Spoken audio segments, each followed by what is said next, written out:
Você pode abrir sua Bíblia em Lucas 10, verso 38 ao 42. E abre também em João 12, do 1 ao 11. E nós vamos fazer essas duas leituras porque elas são complementares. Lucas, Evangelho segundo escreveu Lucas 10, a partir do verso 38. Você pode acompanhar também aqui na tela, que diz: caminhando Jesus e os seus discípulos chegaram a um povoado, onde certa mulher chamada Marta recebeu em sua casa. Maria, sua irmã, ficou sentada aos pés do Senhor, ouvindo o que ele ensinava. Marta estava inquieta, ocupada com muitos afazeres, e aproximando-se de Jesus, inquiriu-lhe: Senhor, não te importas de que minha irmã não tenha me deixado só com todo o serviço? Peça-lhe, portanto, que venha ajudar-me. Orientou-lhe o Senhor: Marta, Marta, andas ansiosa e te afliges por muitas razões. Todavia, uma só causa é necessária. Maria, pois, escolheu a melhor de todas, e esta não lhe será tirada.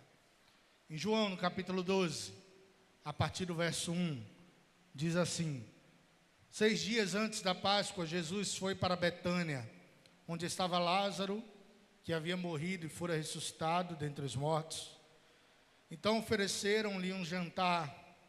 Marta servia, enquanto Lázaro era um dos convidados sentado à mesa com Jesus. Maria pegou 1 libra de bálsamo do nardo puro, um óleo perfumado muito caro, ungiu os pés de Jesus e enxugou com seus cabelos. E a casa encheu-se com a fragrância daquele bálsamo. Mas um de seus discípulos, Judas Iscariotes, filho de Simão, que mais tarde iria traí-lo, objetou: por que este bálsamo perfumado não foi vendido por 300 denários e dado aos pobres? Ele não disse isso por se importar com os pobres, mas porque era ladrão. Sendo responsável pela bolsa do dinheiro, frequentemente tirava o que nele era depositado. Mas Jesus respondeu: deixa em paz, pois para o dia da minha sepultura foi que ela guardou isso. Quanto aos pobres, vós sempre os tereis convosco, mas a mim vós sempre tereis. Vós nem sempre tereis. Por outro lado, uma grande multidão de judeus, assim que soube que Jesus estava ali, veio não somente por causa de Jesus, mas igualmente para ver Lázaro, a quem ele ressuscitara dos mortos. Mas os chefes dos sacerdotes tramaram matar Lázaro também, pois, por causa do que ocorrera com ele, muitos estavam se afastando e crendo em Jesus. Você pode dizer amém? Prometo que será uma palavra breve, rápida, mas que alimentará os nossos espíritos em nome de Jesus. O tema da passagem de hoje, ou da palavra de hoje, são princípios do relacionamento com Deus: o serviço, a adoração e a comunhão. Jesus era acostumado, durante seu ministério, especialmente nos 3 anos finais de sua vida, a visitar cidades, a conhecer pessoas, e era acostumado a entrar em casas. Esse mesmo Jesus está vivo e assentado à direita de Deus. Você pode dizer amém? Mas ele continua entrando nas casas. Um dia ele entrou na sua casa, sentou à mesa. Você ceou com ele e ele ceou contigo. E hoje vocês têm comunhão. Até o dia em que esse mesmo Cristo volte, leve a sua igreja até os céus de glória, onde nós teremos comunhão pessoalmente com ele na Nova Jerusalém. Numa dessas andanças, acontece o que está descrito na passagem que nós lemos no Evangelho segundo escreveu Lucas, no capítulo de número 10. Jesus chega até o povoado por nome de Betânia, e nesse povoado, uma moça de nome Marta chama Jesus para entrar em sua casa.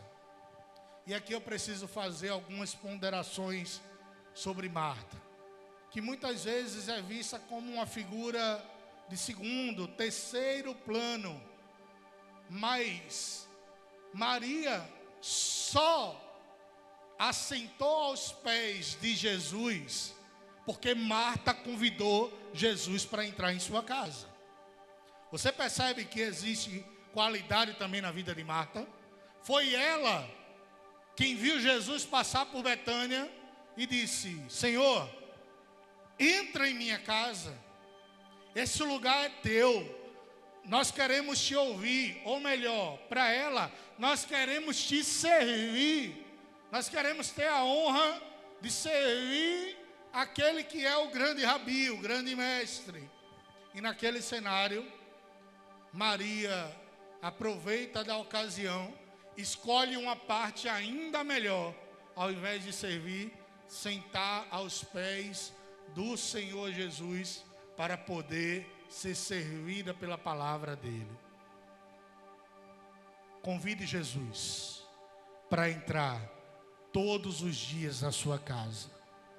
Essa igreja tem por lema que nós iremos transformar cada lar em um altar. E eu creio que o Senhor Jesus está aqui conosco hoje. Você crê? Mas eu creio que o Senhor Jesus irá conosco para casa também. Eu creio que o Senhor Jesus irá conosco para o nosso trabalho amanhã. Você pode dizer amém, meu irmão? Ele vai estar no teu trabalho, enquanto você, Will, vai estar fazendo pão. Enquanto você, pastor Cássio, vai estar tosando um cachorro. Enquanto você, Alexandre, vai estar vendendo um serrote. Já pensou Jesus no seu trabalho? Fale para quem está do seu lado, convide Jesus. Fala mais forte, meu irmão. Convide Jesus para entrar na sua casa todos os dias. Deixa eu perguntar aqui, quem aqui já convidou? Glória a Deus. A palavra diz que enquanto Marta servia, Maria então sentou-se aos pés do mestre, e aquilo de certa maneira gerou um incômodo no coração de Marta. Eu fico conjecturando que talvez Jesus não foi a única pessoa que um dia foi convidada a entrar naquela casa. Outras pessoas também ali entraram, e possivelmente Marta, juntamente com Maria, serviam essas pessoas.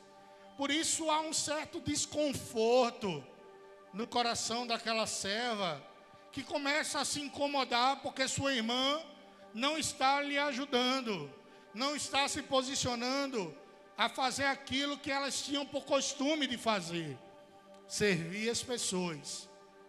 Ela não percebera que Maria estava sentada aos pés de Jesus, porque ela tinha percebido que Jesus não era qualquer convidado. Não era um convidado mais um convidado aleatório. Jesus era o convidado. Mas de certa forma, aquilo gera uma certa desconforto, um impacto na vida de Marta, quando na realidade Maria queria apenas ser impactada pela voz daquele que é o pão vivo que desceu dos céus. Às vezes a gente pensa diante do ministério, a gente pensa diante da jornada cristã, principalmente, pastor Lama, quando a gente se posiciona em ministérios como 5 pães e 2 peixinhos, ministério de compaixão, graça, que a gente está indo servir as pessoas, mas a realidade, quando a gente entrega o pão, Deus está ministrando aos nossos corações. E Maria percebeu rapidamente que servir ao Senhor, sim, poderia ficar em algum momento ali num segundo plano, porque naquele momento, mais uma vez, o pão vivo que desceu dos céus entrou na casa e estava se disponibilizando a alimentar aquelas pessoas que ali estavam. Quando nós encontramos Jesus, nós enfim descobrimos a nossa verdadeira identidade. Lembra que eu falei que é possível que tenha sido costume de Marta e Maria servir outros convidados, mas diante de Jesus, Marta descobriu o seu verdadeiro RG, sua verdadeira identidade. A identidade dela era de serva, sim, Maria descobriu, mas também era uma identidade de adoradora. Qual a identidade que foi descoberta sobre a sua vida no momento em que você conheceu Jesus? E aqui eu falo de ministério, seja quando Deus mostrou a você que contribuiria no louvor, ou na mídia, ou na cantina, ou no Hope, ou no pastoreado, ou qualquer outro ministério. Mas existe um chamado que é comum para todos nós. E esse chamado e essa identidade é de filhos e filhas de Deus.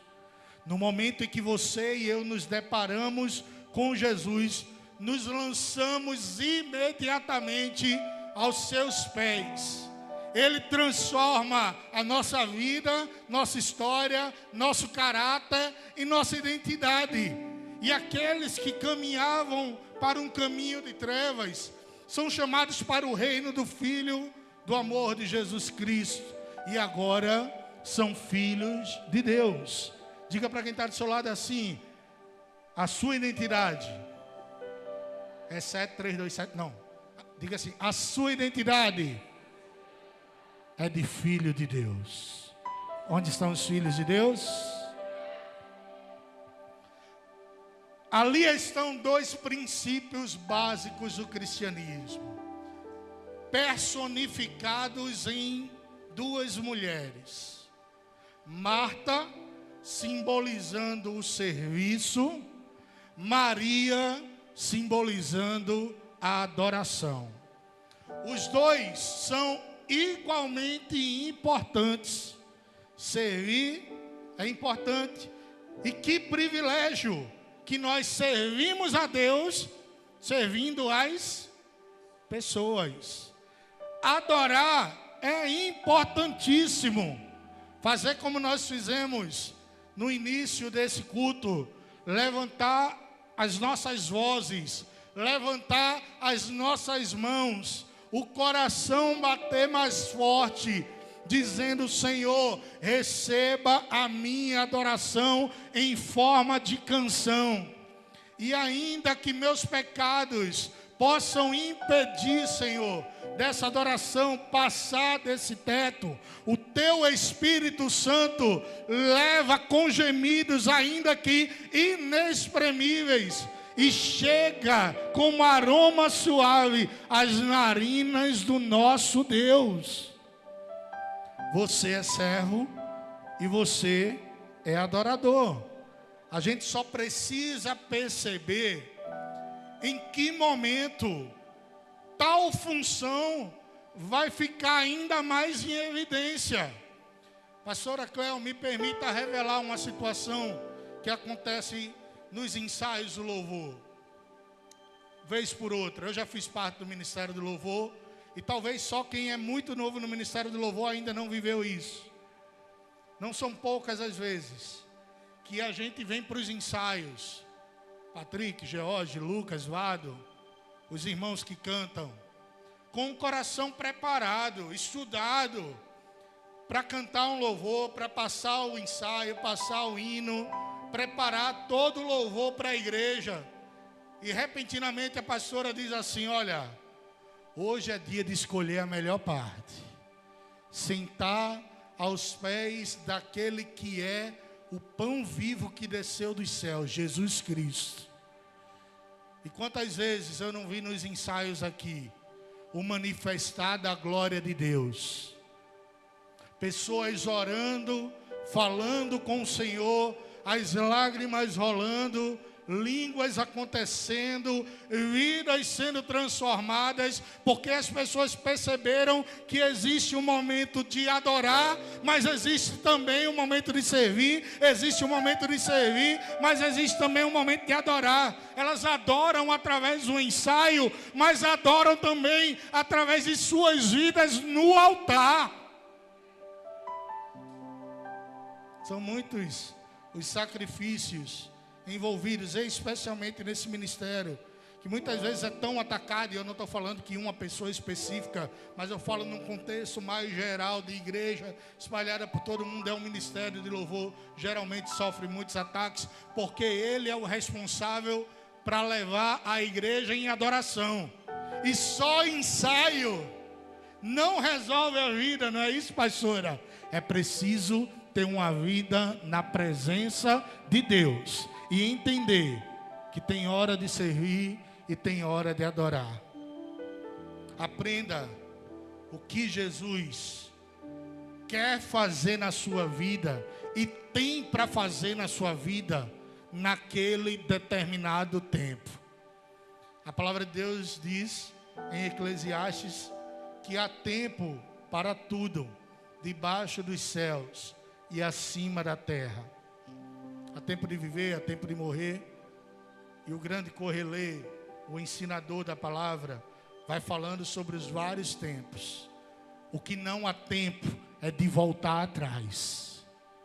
Não há tempo de retroceder. O tempo sempre é de avançar. Afinal de contas, a linha de chegada espiritual está prestes a chegar para cada um de nós. Diga para quem está do seu lado: aprenda com Jesus. Diga mais forte, meu irmão: aprenda com Jesus o que Ele quer para você nesse exato momento. Pode ser que Ele queira para você abrir uma porta numa faculdade. Posso ouvir um amém? Dos jovens especialmente.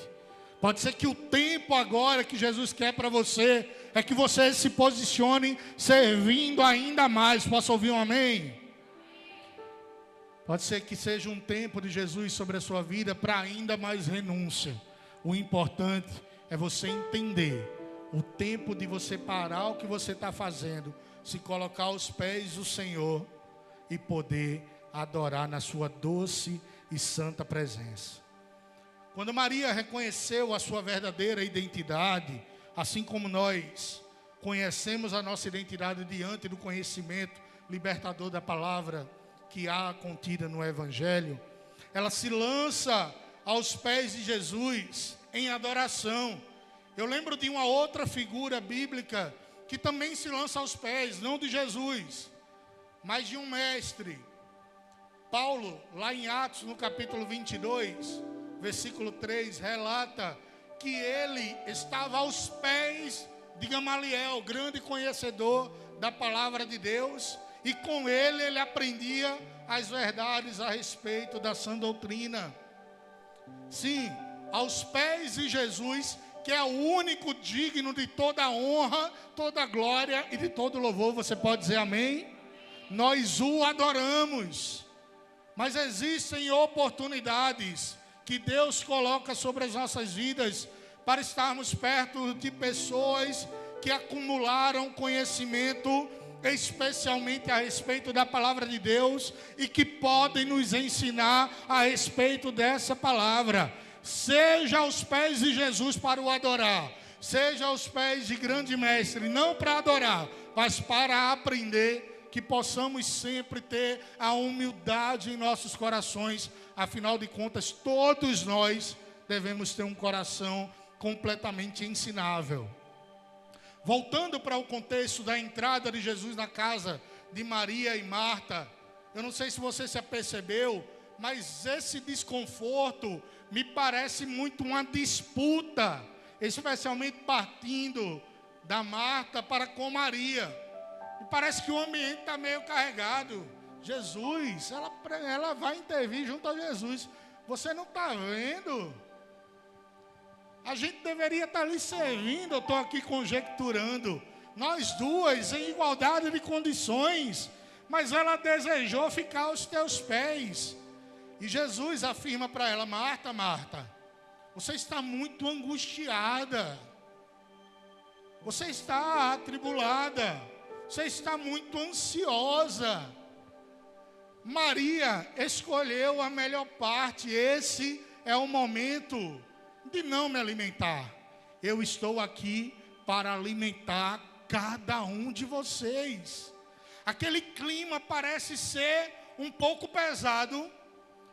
E eu, por muitas vezes, me perguntei, onde é que está Lázaro nessa história?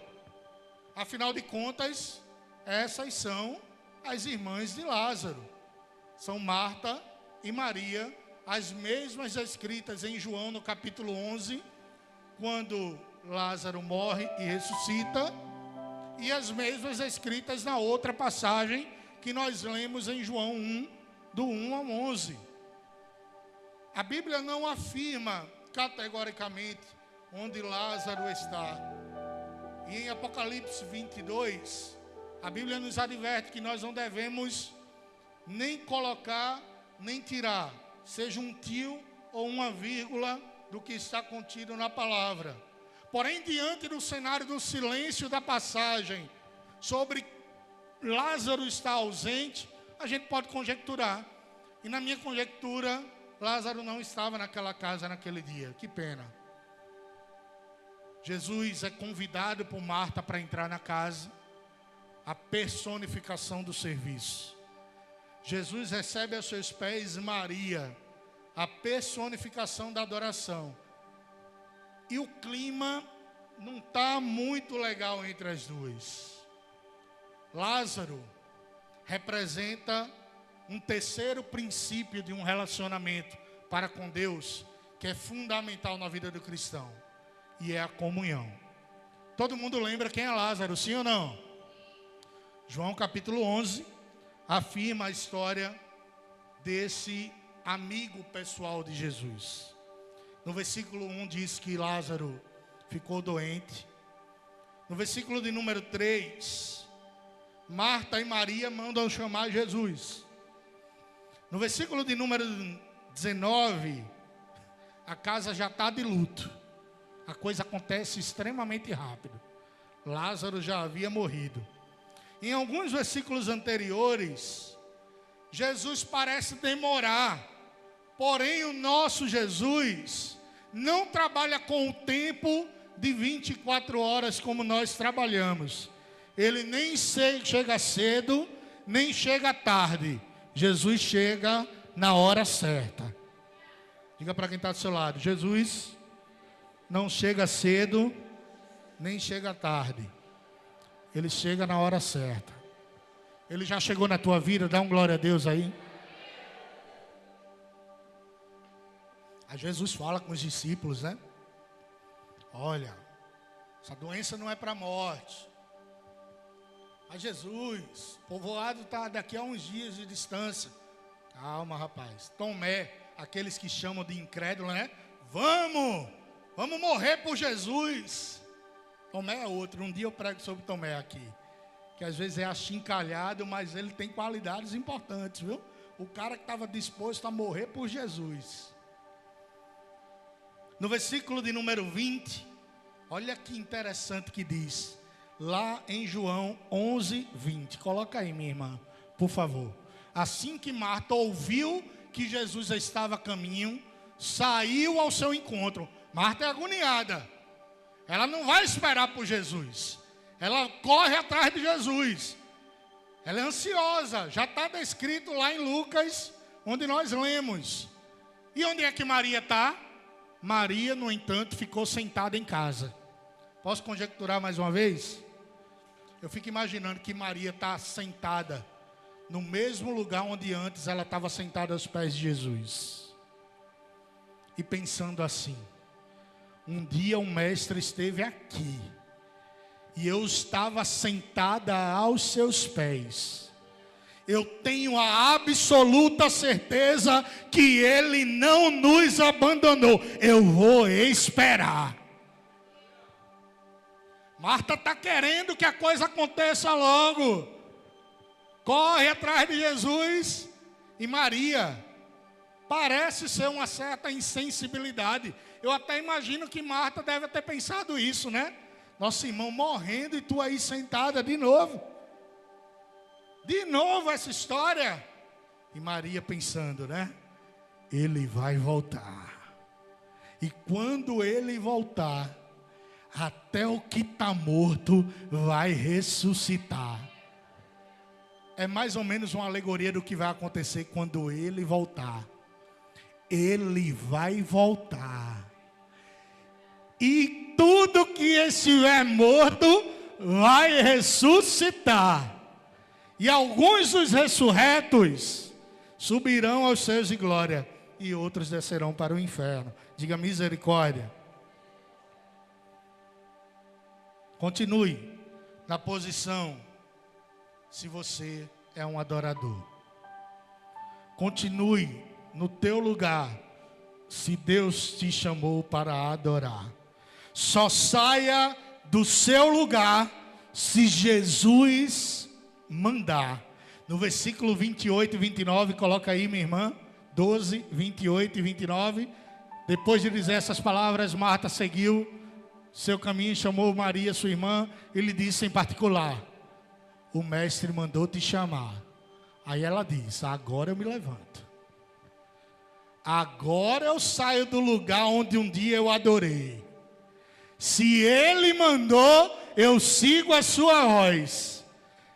No 29 diz: assim que Maria ouviu isso, levantou-se apressadamente e foi ao encontro dele. Diga para quem está do seu lado assim: fique no seu lugar, até o momento em que Jesus falar com você. Quando ele lhe chamar, meu irmão, vá-se embora. E no dia, viu, Jair, que eu estiver morrendo, ela disse que a gente vai morrer junto. Até hoje eu não quero mais andar de avião junto com ela, porque morrer junto eu já penso logo em avião. Aí Jesus está do outro lado: vem, Bruno, eu morrendo daqui a uns anos, viu, meu irmão? Lá na frente, não precisa ser agora não, viu? Vem, Bruno. E eu: Jesus, tu me chamou, eu vou me embora. Se me chamar de volta, vai ter problema, viu? Não me chame de jeito nenhum. Se o mestre estiver chamando, aí eu saio desse corpinho e vou para um novo corpo glorioso. A história continua. Jesus chega até o local onde Lázaro havia sido sepultado. E ele diz assim: ó, remove a pedra. Aí Marta, angustiada: mas Jesus, já faz 4 dias, cheira mal. Guarde isso que eu vou lhe falar. Já está fedendo. Sem Lázaro, o negócio fica fedendo. Lázaro representa a comunhão. Sem comunhão, mau cheiro. Sem comunhão, confusão dentro de casa. Lázaro é o que dava liga. É aquele que provavelmente dizia: Marta, peraí, rapaz, Jesus está aqui. Deixa tua irmã adorar. Maria, Jesus está aqui. Deixa tua irmã servir. Vamos juntos adorar. Mas na ausência dele, a confusão aconteceu. Na ausência dele, o fedor subiu. Afinal, ele estava morto. Jesus manda remover a pedra. Diz: Lázaro, sai para fora. E quem sou eu para corrigir ortograficamente Jesus? Sai para fora e acabou-se. Se ele mandou sair para fora, entrar para dentro, pouco importa, subir para cima. Se ele disser assim na hora da subida: suba para cima, aí tu: eita Jesus, subir para cima é... Aí tu fica. Ele vai dizer: tu é professor de português? É, fica. Desce para baixo então. É. E o cara vai invocar Jesus, vai ficar arretado com você. E aí? No momento final: sai para fora, Lázaro. Lázaro ressuscita. Eu posso ouvir um glória a Deus? E a Bíblia volta a falar sobre Marta, Lázaro e Maria, exatamente no capítulo posterior a da morte e ressurreição de Lázaro. Só 3 vezes a Bíblia fala sobre Lázaro, sobre Maria e Marta, e 2 vezes sobre Lázaro, no contexto junto com Jesus. Lá em Lucas, Lázaro não está na casa, está Marta e Maria. Agora em João 11, Marta e Maria estão vivas em luto e Lázaro está morto. E chega o capítulo 12. Aquele que representava a comunhão recebe Jesus em casa. Olha o que está escrito em João 12, 1.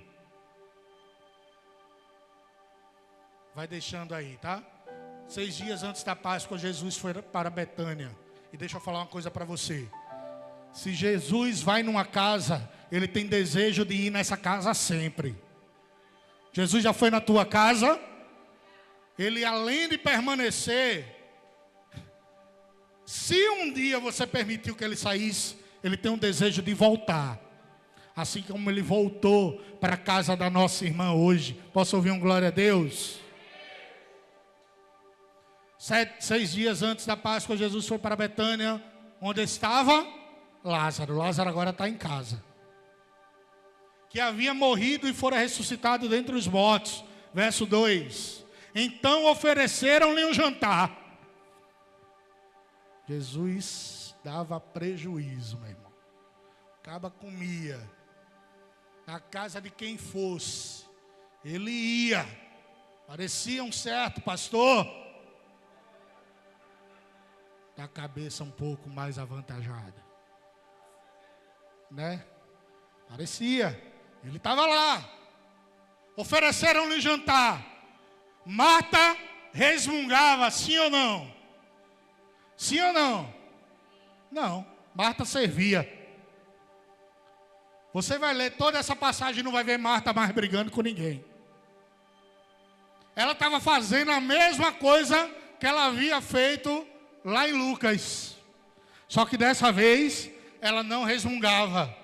O serviço era bem feito e ela não estava preocupada em quem estava aos pés do Senhor. Ela servia e não reclamava. Lázaro era um dos convidados, assentado à mesa com Jesus.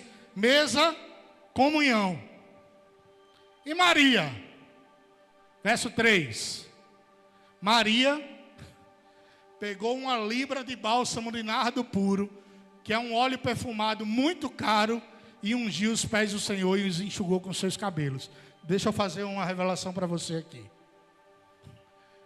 Onde existe comunhão, o serviço é potencializado. E a adoração, ela é maximizada. Eu vou explicar com outras palavras. Quando estava na ausência da comunhão personificada em Lázaro, havia confusão entre as duas irmãs, a serva e a adoradora. Agora que o representante da comunhão está sentado à mesa junto com Jesus, Marta serve sem reclamar. E aquela que estava aos pés do Senhor, agora não está mais somente aos pés do Senhor. Ela pega um vidro de nardo puro, um dos perfumes mais caros da época, quebra aos pés de Jesus. E deixa eu falar outra coisa para você.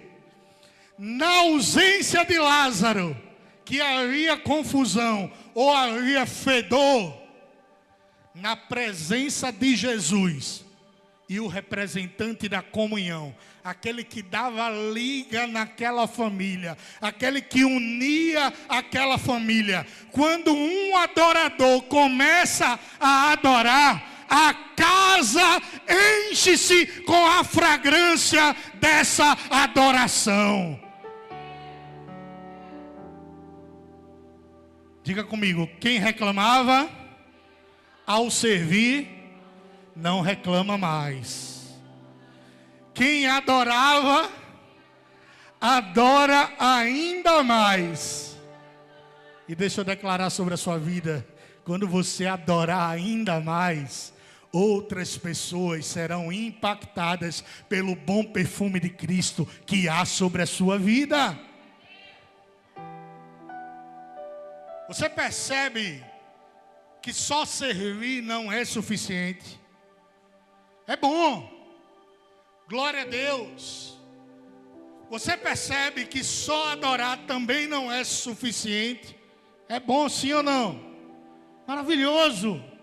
Mas não é suficiente na vida do crente. Para um relacionamento íntimo com o nosso Deus, é preciso, diga comigo, servir, adorar e ter comunhão.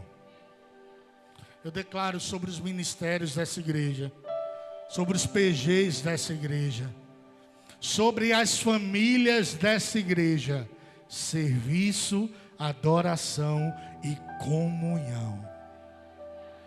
Pessoas assentadas à mesa, ouvindo o mestre ensinar, e de repente um perfume maravilhoso entra nas narinas de todos, e as pessoas ficam impactadas pela adoração que ali foi potencializada, pela presença daquele que dá liga àquela família. Existem pessoas que têm esse talento, sabe?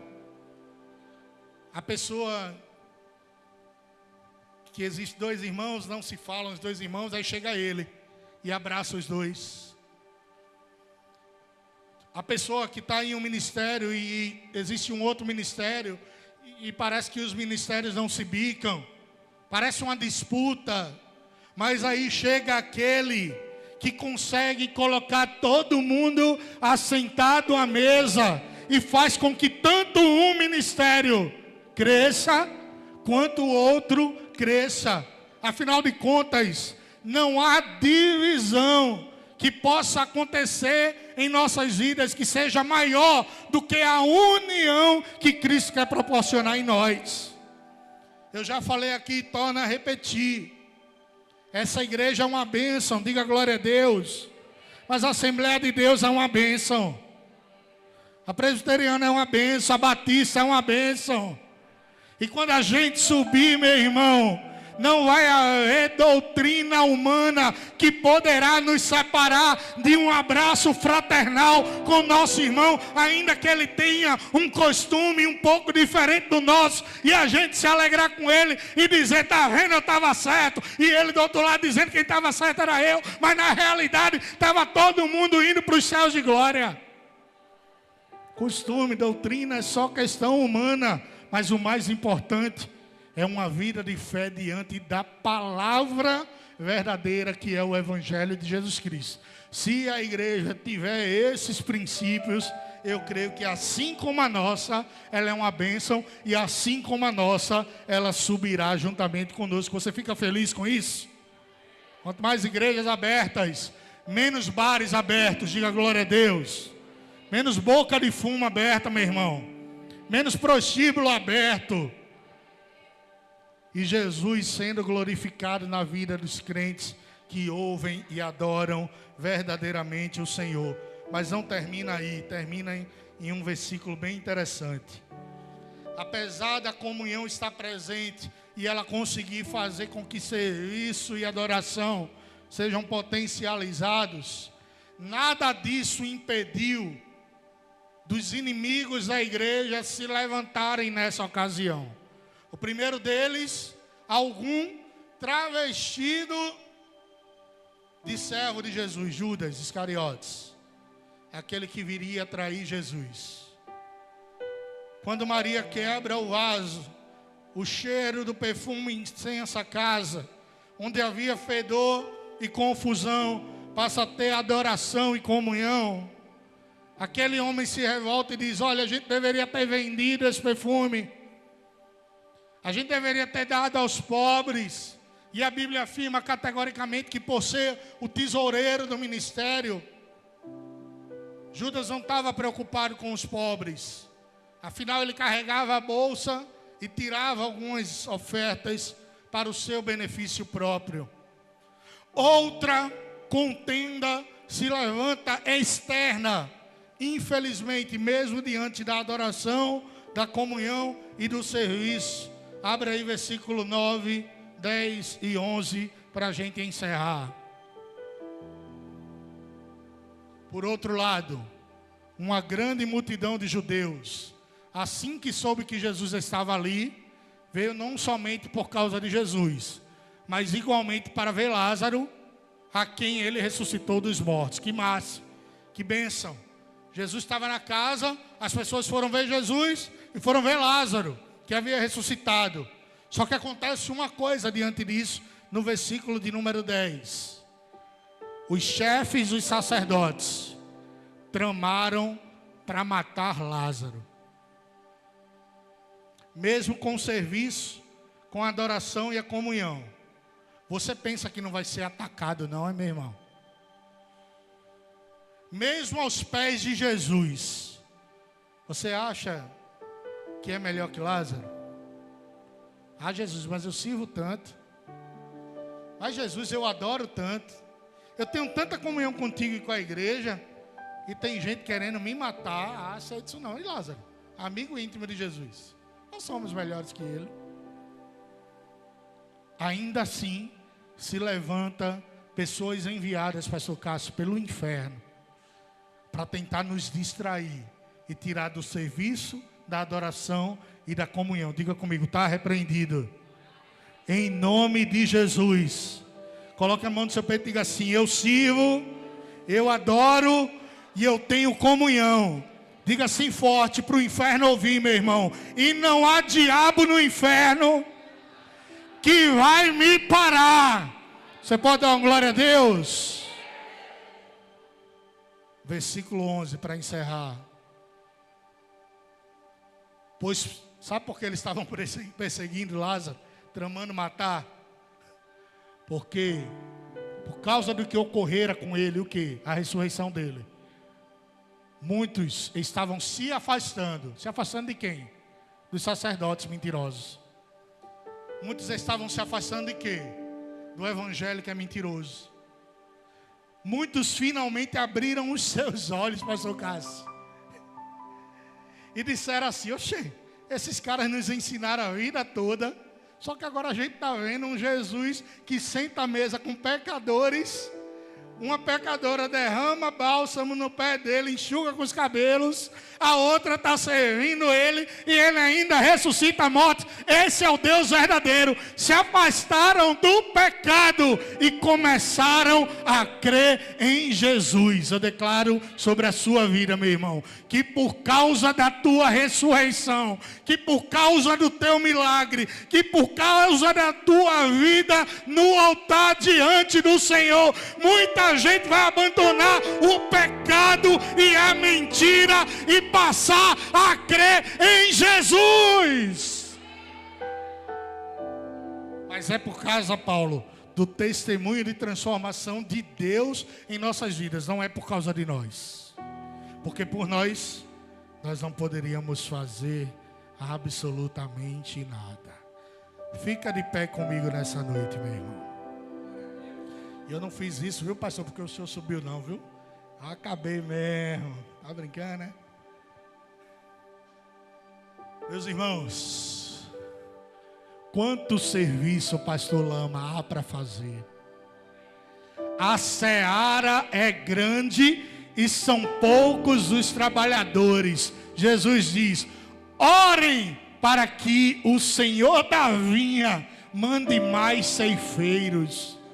Vamos orar para que mais pessoas cheguem nesse lugar, para a grande colheita que está por chegar.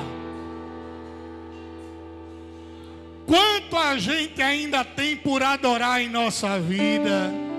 A gente adora na quinta-feira do clamor, mas na sexta-feira, quando não tem culto no nosso trabalho, a gente adora também.